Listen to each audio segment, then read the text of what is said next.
Hey guys, welcome to the third and final lecture of this week. If you've marathoned them all in a row, wow, I'm really impressed. Look at you being very responsible. If you're watching this at 11 o'clock Friday night, I can't say I'm entirely surprised. Way to pull it to the last minute, but at least you're getting it done. That's the important thing. So the last two lectures have been about World War One, and so it should not be a surprise that we are continuing on that topic today. We've talked about what led the Americans into the war. We've talked about what the war was like. Today, we're going back to our focus on the United States, and specifically, we're going to talk about the American experience in the combat of World War One, which is really focused primarily in 1918. It occurred a little bit in 1917, but most of what we're going to be talking about occurred in 1918. So remember that the United States joined the war after a sequence of events, including reports coming out of Belgium, the sinking of the Lusitania, the Zimmermann telegram, and the unrestricted submarine warfare that occurred in 1917. Remember that the German intention was to end the war before the American troops really ever got over there. And the Americans, British, and French did something fairly novel by basically equipping the American troops with British and French equipment, which allowed them to get into the war faster because, and this is a general rule that's true in World War II as well, it takes time to convert your economy from a peacetime economy to a wartime economy. So, for example, World War II, the Ford Motor Company was producing B-17 warplanes and Sherman tanks. Now, no one is buying Sherman tanks and B-17 warplanes on a regular basis except the U.S. military, and the U.S. military doesn't buy enough to make that really profitable for Ford. So how did Ford get from making cars to making tanks? Well, he did that because the economy shifted to a war economy. But just think about everything that would take. Let's say that you're making cars. Now you want to be making tanks. Well, tanks, as much as it might seem like this is the case, are not just like sedans with more armor on them. They're a completely different vehicle. You need completely different parts. You need completely different machines to put them together. You need to retrain all of your workers, and they are going to have a totally different experience in making those vehicles. It takes longer. It takes a whole bunch of different things. So it takes time to convert. Now, American capitalism and industrial power is very good at doing this conversion. Don't get me wrong. We're very fast and very talented at doing it, but it does take time. Just the reality is it takes time. So it can't be done quickly. In World War II, it takes the United States approximately 1 to 2 years to really get on war footing, and our economy was significantly stronger and more robust in World War II than it was in World War I. So the German estimates were probably correct. The United States couldn't have been building huge amounts of tanks and planes and artillery pieces probably till a year into the conflict, April of 1918. And now, of course, the United States did eventually build huge amounts of war material, but again, the Germans were hoping to end the war before that happened. So you can see where the German logic is here. Now, to get the Americans into the war faster, the French and the British began building, excuse me,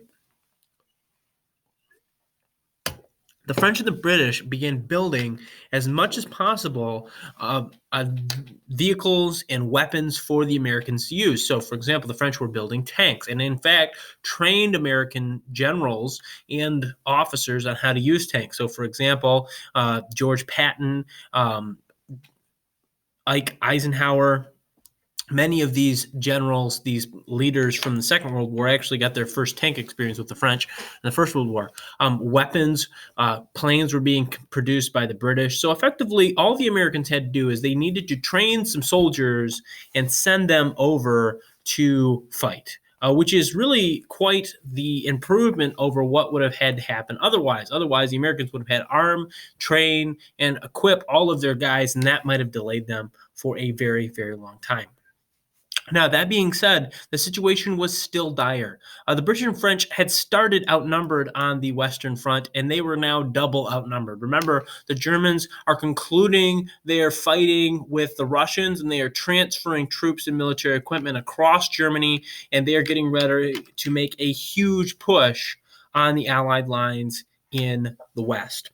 This operation, as I've already mentioned, is called the Kaisernacht, or the Night of the Kaiser, which is really sometimes called the Spring Offensive, the final push by the Germans, hopefully to punch through the Allied lines. The intention was to actually capture a central rail line that connected Paris to the Channel ports, and by cutting that, you would effectively cut the British supplies off from the French supplies, and by doing so, you could force the British out and then clean up on the French. That was the general plan.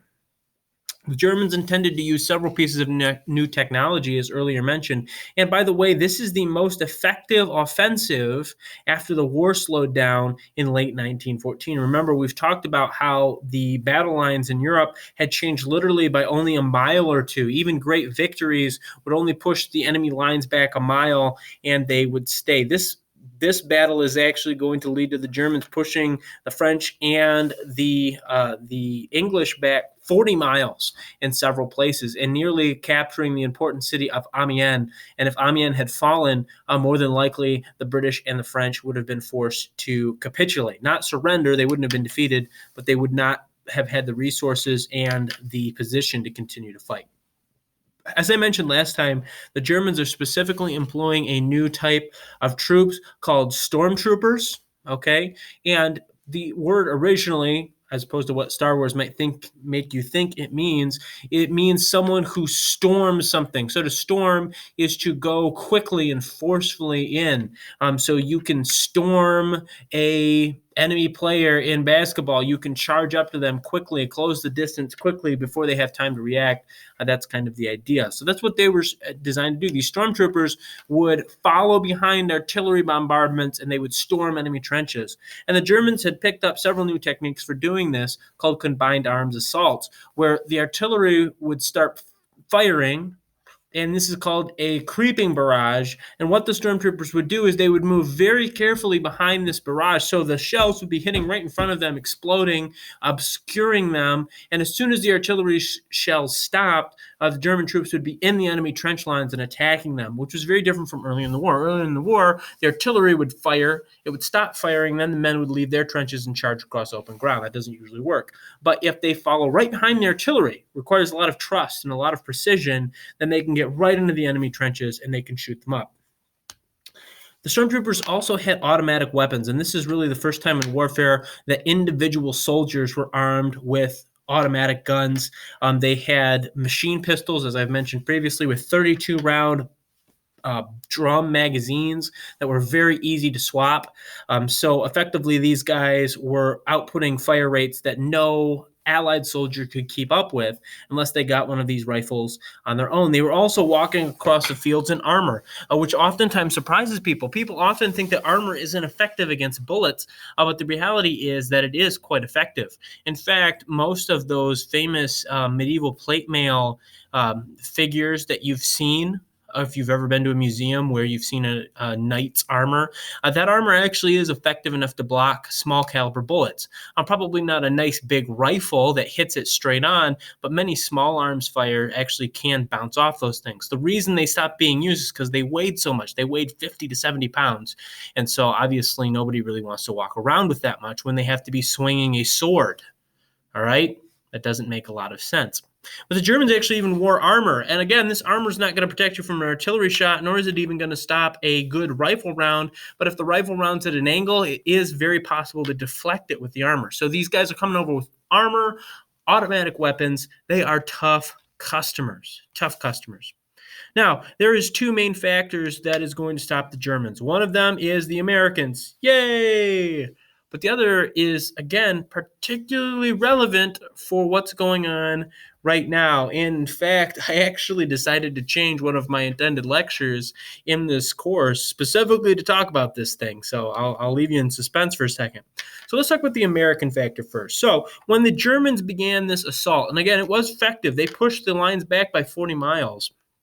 They quickly found far more troops than they had been expecting. The Americans had sent almost 500,000 men over to reinforce the areas that were under attack at this time. And while the Americans were not particularly experienced, and while they were brave, they didn't really know what they were doing. They were extra troops, extra guns, extra soldiers to really prevent the Germans from pushing through and making the ground that they expected to.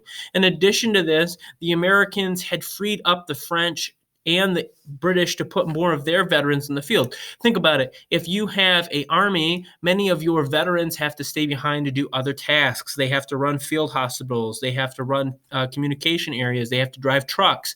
With the Americans coming over, many of those experienced French and British troopers were put back on the line. So even in the reinforcements, there were more British and French troops available, ones that had seen combat before and were particularly good at fighting the Germans. So between all of this, the Germans simply were able to make a lot less progress. Now, all that being said, and I do want to really pump up the Americans for their role in this because it was critical. Without the Americans, undoubtedly the Germans would have achieved their objectives and the war would have been over. But the other thing that happened, and this is going to affect all sides, is something called influenza breaks out. Now, again, ironic that we are undergoing a coronavirus event, and it's related to the flu in a lot of ways. But influenza, and specifically this influenza outbreak, is one of the most monumental disease events in all of human history, certainly in the modern period. This is oftentimes called the Spanish influenza, and I think that's kind of insulting to the Spanish because there is no clear indication that that's where it started. In fact, the Spanish called it the French influenza, but it's stuck as the Spanish influenza. The Spanish influenza is going to cause incredible problems. In fact, by the time the Spanish influenza was done running its course by 1919, more than 100 million people had died. And unfortunately, the Spanish influenza, unlike the coronavirus, specifically targeted people between about 15 and 30. Now, I want you to think about war.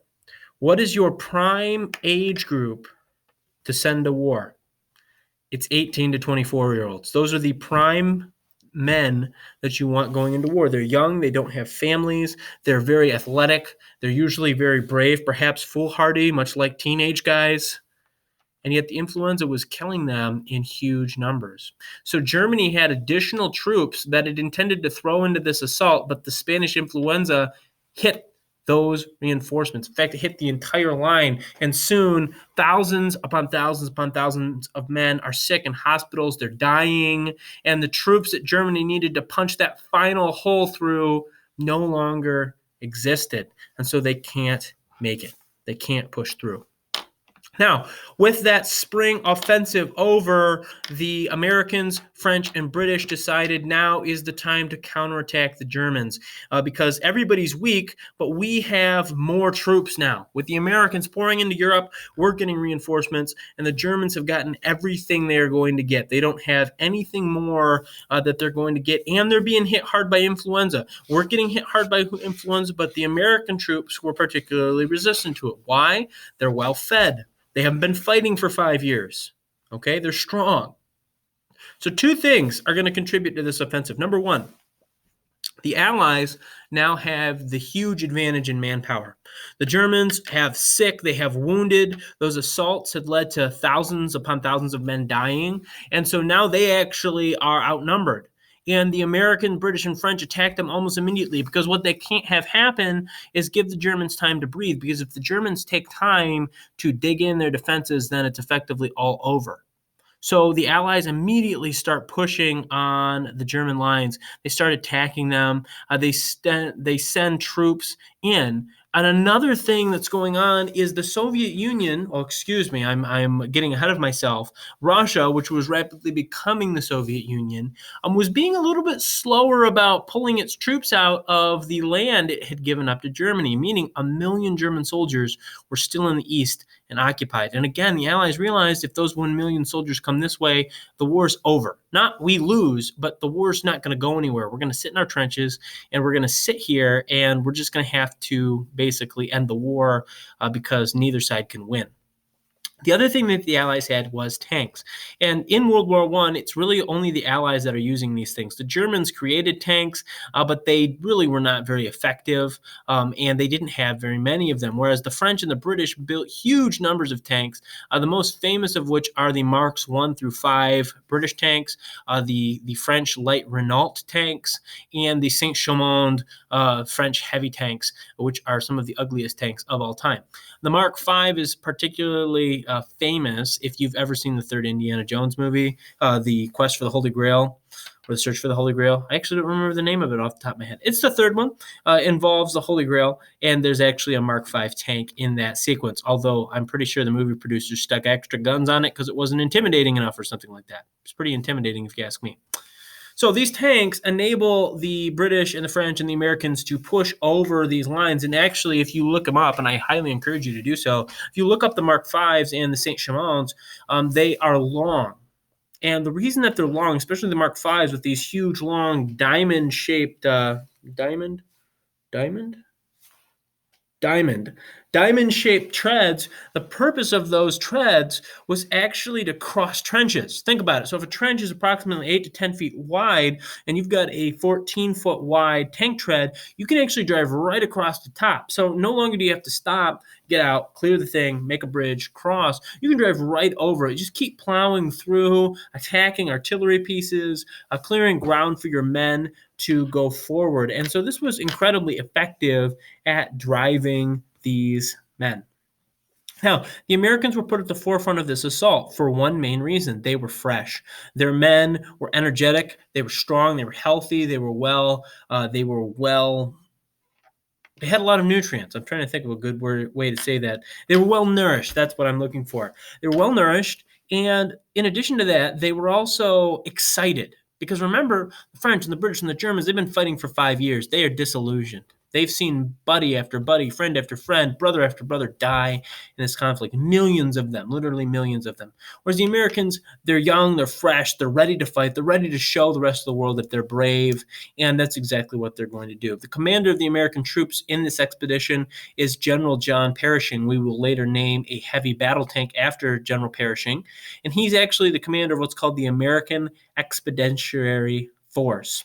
Now, American troops poured into France in huge numbers. Eventually, more than 4 million American soldiers were in France, which, by the way, at their height, outnumbered the amount of French troops actively in the field. So the Americans are pouring troops into the conflict. American troops were willing to lead frontal charges, charging across open ground behind tanks. And of course, the numbers here were atrocious. Thousands of American soldiers were killed, but by doing so, they kept the pressure on the Germans and kept them falling back and allowed those tanks to push deeper and deeper and deeper into German territory. Now, by September of 1918, the war was clearly in its last days. Either the Germans were going to find a line that they could dig into, or the Allies were going to push all the way into Germany. And it was pretty clearly established if they made it into Germany that the war was going to be over. Germany would have to surrender. The most brutal fighting of the war, in my opinion, occurred in the last 100 days. The Germans had defensive positions that they had been preparing for 4 years. The question was, could they get to them? Could they maintain them? And with influenza in the rear, did they have the numbers to hold these positions? One of the most famous battles for the Americans was the Battle of the Ardennes Forest. This was a horrible area filled with bunkers and rotted and destroyed trees.